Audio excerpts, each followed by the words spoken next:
मैं जितेंद्र सिंह चौहान आपके अपने YouTube चैनल B2 स्टडीज पर हार्दिक स्वागत करता हूं, अभिनंदन करता हूं। पढ़ेगा इंडिया तो बढ़ेगा इंडिया। आज हम इंडिया एंड वर्ल्ड करंट के कई क्वेश्चन लेकर आपसे चर्चा करने जा रहे हैं। आइए पहले प्रश्न पर चर्चा करते हैं। निम्न में से कौन सा कथन असत्य है? देखिए यहां पूछा गया कौन सा इनमें से स्टेटमेंट रॉन्ग है, असत्य है। पहला, दिसंबर 2019 में गृह मंत्रालय द्वारा जारी सर्वश्रेष्ठ 10 पुलिस थानों की सूची में पहले स्थान पर अंडमान निकोबार द्वीप समूह का अबरदीन पुलिस थाना रहा है। यह बिल्कुल सही कथन है कि दिसंबर 2019 में जो गृह मंत्रालय ने पुलिस थानों की जो बेस्ट 10 पुलिस थाने हैं उनकी जो रिपोर्ट जारी की, उनमें पहले नंबर पर अंडमान निकोबार द्वीप समूह का अबरदीन पुलिस थाना रहा। तो दूसरे स्थान पर गुजरात का बालसी नौर थाना रहा। यह दूसरा स्टेटमेंट भी सही है। तो तीसरे स्थान पर मध्य प्रदेश का अजग बरहानपुर थाना रहा है, यह भी बिल्कुल सही है। चौथा ऑप्शन है, सातवें स्थान पर कालू थाना बीकानेर राजस्थान रहा है, अतः यह स्टेटमेंट रॉन्ग है। कालू थाना बीकानेर जो राजस्थान का थाना है, वर्ष 2018 में सर्वश्रेष्ठ पुलिस थानों की 10 की सूची में पहले स्थान पर रहा था, अतः पहले का चौथा ऑप्शन असत्य है। प्रश्न नंबर 2, देश का पहला राज्य कौन सा है जहां 6 दिसंबर 2019 को पशु किसान क्रेडिट कार्ड योजना लागू की गई है? पहला ऑप्शन राजस्थान है, दूसरा ऑप्शन हरियाणा है, तीसरा ऑप्शन उत्तर प्रदेश है, चौथा ऑप्शन पंजाब है। अतः इस प्रश्न का राइट आंसर है 2, हरियाणा। हरियाणा भारत का पहला राज्य है जहां पशु किसान क्रेडिट कार्ड योजना 6 दिसंबर 2019 से लागू की गई है। प्रश्न नंबर 3, भारत का पहला किन्नर ट्रांसजेंडर विश्वविद्यालय कहां खोला जाएगा? पहला ऑप्शन प्रयागराज में, दूसरा आगरा में, तीसरा कुशीनगर में, चौथा ऑप्शन लखनऊ में। अतः यह इस तीसरे प्रश्न का जो राइट आंसर है वो कुशीनगर में, कुशीनगर उत्तर प्रदेश में है, जहां पर भारत का पहला किन्नर या ट्रांसजेंडर विश्वविद्यालय खोले जाने की घोषणा कर दी गई है। प्रश्न नंबर 4, केंद्र सरकार द्वारा 25 दिसंबर 2019 को जारी सुशासन सूचकांक 2019 के बारे में कौन सा कथन सत्य है? पहला, इस सूचकांक में बड़े राज्यों में तमिलनाडु पहले स्थान पर रहा है। दूसरा, इस सूचकांक में केंद्र शासित प्रदेशों में पुदुचेरी पहले स्थान पर रहा है। तीसरा ऑप्शन, इस सूचकांक में उत्तरी पूर्वी और पहाड़ी राज्यों में हिमाचल प्रदेश पहले स्थान पर रहा है। चौथा, सभी कथन सत्य है। अतः चौथे का उत्तर 4 ही सही है, सभी कथन सत्य है। सुशासन सूचकांक 25 दिसंबर को अटल बिहारी वाजपेयी के जन्म दिवस पर 2019 के ये सूचकांक जारी किए गए और ये 3 कैटेगरी में थे, बड़े राज्यों में, और इस सूचकांक में बड़े राज्यों में तमिलनाडु पहले नंबर पे रहा। दूसरी कैटेगरी थी केंद्र शासित प्रदेशों में, तो पुदुचेरी इसमें पहले स्थान पे रहा। तीसरी कैटेगरी थी उत्तरी पूर्वी और पहाड़ी राज्यों में, तो उसमें हिमाचल प्रदेश पहले स्थान पर रहा है। आइए अगले प्रश्न पर चर्चा करते हैं। प्रश्न नंबर 5 है, दिसंबर 2019 में संयुक्त राष्ट्र द्वारा किसे विश्व की सबसे प्रसिद्ध किशोरी घोषित किया गया है? पहला ऑप्शन है पायल जांगिड़, दूसरा ग्रेटा थनबर्ग, तीसरा मलाला यूसुफजई, चौथा गौरवी सिंघवी। अतः इस प्रश्न का राइट आंसर है मलाला यूसुफजई। मलाला यूसुफजई पाकिस्तानी बालिका हैं और मलाला यूसुफजई चर्चा में आई जब तालिबानियों ने इन्हें स्कूल जाने से रोका और इन पर गोली चलाई, इनकी कनपटी में गोली लगी और इनका इलाज ब्रिटेन में हुआ। मलाला यूसुफजई पूरी दुनिया में शिक्षा के अधिकारों के लिए चर्चा में आ गई और इन्हें वर्ष 2014 में नोबेल शांति पुरस्कार से सम्मानित किया गया। नोबेल शांति पुरस्कार प्राप्त करने वाली ये सबसे कम उम्र की व्यक्ति भी हैं। मलाला यूसुफजई को कनाडा ने अपनी मानक नागरिकता भी प्रदान की है। इन्हें आधुनिक कालीबाई की संज्ञा दी जाए तो ये कोई अतिशयोक्ति नहीं है।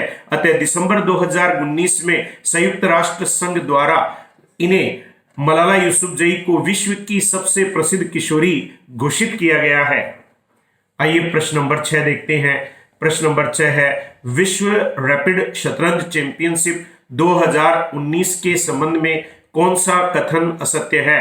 पहला ऑप्शन है, भारतीय ग्रैंडमास्टर कोनेरू हम्पी ने महिला विश्व रैपिड शतरंज चैंपियनशिप का खिताब जीता, अतः यह कथन सत्य है कि जो कोनेरू हम्पी हैं वो महिला विश्व रैपिड शतरंज चैंपियनशिप की विजेता रही।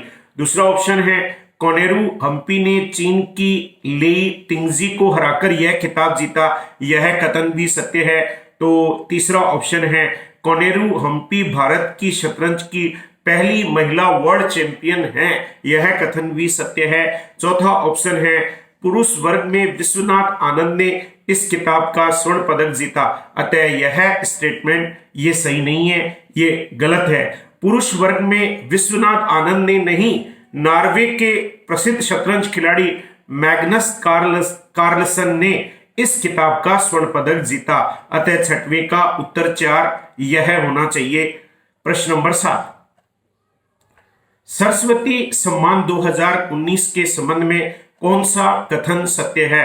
पहला, 29वां सरस्वती सम्मान के बिड़ला फाउंडेशन द्वारा प्रदान किया गया, अतः ये कथन सत्य है कि यह 29वां सरस्वती सम्मान था, जो सरस्वती सम्मान के बिड़ला फाउंडेशन नई दिल्ली द्वारा प्रदान किया जाता है। दूसरा ऑप्शन है, वर्ष 2019 हेतु यह पुरस्कार प्रख्यात सिंधी लेखक वासुदेव मोही को प्रदान किया गया, यह भी सही उत्तर है कि प्रख्यात सिंधी लेखक वासुदेव मोही को वर्ष 2019 का सरस्वती पुरस्कार प्रदान किया गया। तीसरा, वासुदेव मोही को उनकी पुस्तक चेक बुक हेतु यह पुरस्कार दिया गया है, अतः यह स्टेटमेंट भी सही है। चौथा ऑप्शन है, सभी कथन सत्य है, अतः 7 का उत्तर 4 सही है। प्रश्न नंबर 8, भारत व अमेरिका के बीच दूसरी 2+2 वार्ता 18 दिसंबर 2019 को कहां संपन्न हुई? पहला ऑप्शन है, नई दिल्ली भारत में। दूसरा ऑप्शन है, वाशिंगटन अमेरिका में। तीसरा ऑप्शन है, अहमदाबाद भारत में। चौथा ऑप्शन है, न्यूयॉर्क अमेरिका में। अतः इसका राइट आंसर है 2, वाशिंगटन अमेरिका में। भारत व अमेरिका के बीच दूसरी 2+2 वार्ता 18 दिसंबर 2019 को वाशिंगटन अमेरिका में संपन्न हुई। आइए अगले प्रश्न की तरफ रुख करते हैं। प्रश्न नंबर 9 इस प्रकार है, निम्न में से के 4 मिसाइल के संबंध में कौन सा कथन असत्य है? पहला, 19 जनवरी 2020 को भारत ने परमाणु ताकत से लैस बैलिस्टिक मिसाइल K4 का सफल परीक्षण किया, अतः यह कथन बिल्कुल सही है कि K4 मिसाइल का सफल परीक्षण 19 जनवरी 2020 को किया गया भारत के द्वारा। दूसरा ऑप्शन, यह परीक्षण आंध्र प्रदेश के विशाखापट्टनम तट पर किया गया, अतः यह ऑप्शन भी बिल्कुल सही है कि विशाखापट्टनम आंध्र प्रदेश में इसका परीक्षण किया गया। तीसरा, इस मिसाइल की मारक क्षमता 2500 किलोमीटर है, यह कथन असत्य है। इस मिसाइल की मारक क्षमता 2500 किलोमीटर नहीं 3500 किलोमीटर है। चौथा ऑप्शन, इस मिसाइल को अरिहंत पनडुब्बी पर तैनात किया जाएगा, अतः यह कथन सत्य है। 9 का उत्तर 3 यह कथन असत्य था कि इसकी मारक क्षमता 2500 किलोमीटर नहीं 3500 किलोमीटर है। प्रश्न नंबर 10, निम्न में से MiG-27 के संबंध में कौन सा कथन असत्य है? पहला, MiG-27 लड़ाकू विमान को कारगिल का हीरो कहा जाता है, ये कथन बिल्कुल सत्य है कि जो MiG विमान थे वो कारगिल युद्ध में बहुत कारगर सिद्ध हुए थे, इसीलिए उन्हें कारगिल का हीरो संज्ञा दी गई है। दूसरा ऑप्शन, वायुसेना में MiG-27 को बहादुर के नाम से भी जाना जाता है, अतः वायुसेना MiG-27 को बहादुर के नाम से पुकारती है, ये भी सही है। तीसरा ऑप्शन, 27 दिसंबर 2019 को MiG-27 विमान भारतीय वायुसेना से रिटायर हो गया है, ये भी कथन सत्य है। चौथा, MiG-27 विमान को भारतीय वायुसेना के बेड़े में 1981 में शामिल किया गया था, अतः 10वें का उत्तर 4 गलत है, असत्य है। मिग 27 विमान को भारतीय वायुसेना के बेड़े में 1981 में नहीं जबकि 1985 में इसे शामिल किया गया था। आइए प्रश्न नंबर 11 पर चर्चा करते हैं। Half the night is gone पुस्तक के लेखक कौन है? पहला ऑप्शन अमिताभ बागची, दूसरा अमिताभ घोष, तीसरा अमिताभ बच्चन, चौथा अमित बनर्जी। अतः इसका पहला उत्तर सही है, Amitabh Bagchi. Half the night is gone पुस्तक के लेखक अमिताभ बागची है।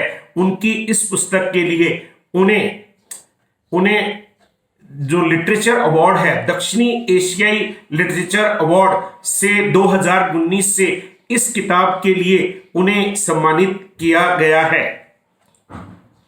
प्रश्न नंबर 12, दिसंबर 2019 में किस कारोबारी को भगोड़ा आर्थिक अपराधी घोषित किया गया है? पहला ऑप्शन विजय माल्या, दूसरा नीरव मोदी, तीसरा नीरज मोदी, इनमें से कोई नहीं। अतः 12 का उत्तर 2 सही है, नीरव मोदी। दिसंबर 2019 में नीरव मोदी को भगोड़ा आर्थिक अपराधी घोषित किया गया। ये एक हीरे डायमंड व्यापारी थे और इन्होंने पंजाब नेशनल बैंक में लगभग 2 अरब अमेरिकी डॉलर का जो घोटाला किया था और ये भाग गए, जिसके कारण इन्हें भगोड़ा आर्थिक अपराधी घोषित किया गया। इनसे पहले विजय माल्या को भगोड़ा आर्थिक अपराधी घोषित किया गया था। आइए इन प्रश्नों की उत्तरमाला पर एक बार चर्चा करते हैं। उत्तरमाला इस प्रकार है, पहले का उत्तर 4, दूसरे का उत्तर 2 हरियाणा, तीसरे का उत्तर 3 कुशीनगर, चौथे का उत्तर 4, पांचवें का उत्तर 3 मलाला यूसुफजई, छठे का उत्तर 4, सातवें का उत्तर 4, आठवें का उत्तर 2 वाशिंगटन अमेरिका, नौवें का उत्तर 3, 10वें का उत्तर 4, 11 का उत्तर 1 अमिताभ बागची और 12 का उत्तर 2 नीरव मोदी। आपको यह लेक्चर कैसा लगा इसके बारे में कमेंट्स करें। इस चैनल को लाइक करें, शेयर करें, सब्सक्राइब करें तथा अपने मित्रों तक पहुंचाएं और इसे और अत्यधिक लोकप्रिय में बनाने में अपना योगदान दें। पढ़ेगा इंडिया तभी बढ़ेगा इंडिया। मिलते हैं अगले वीडियो में। जय हिंद साथियों।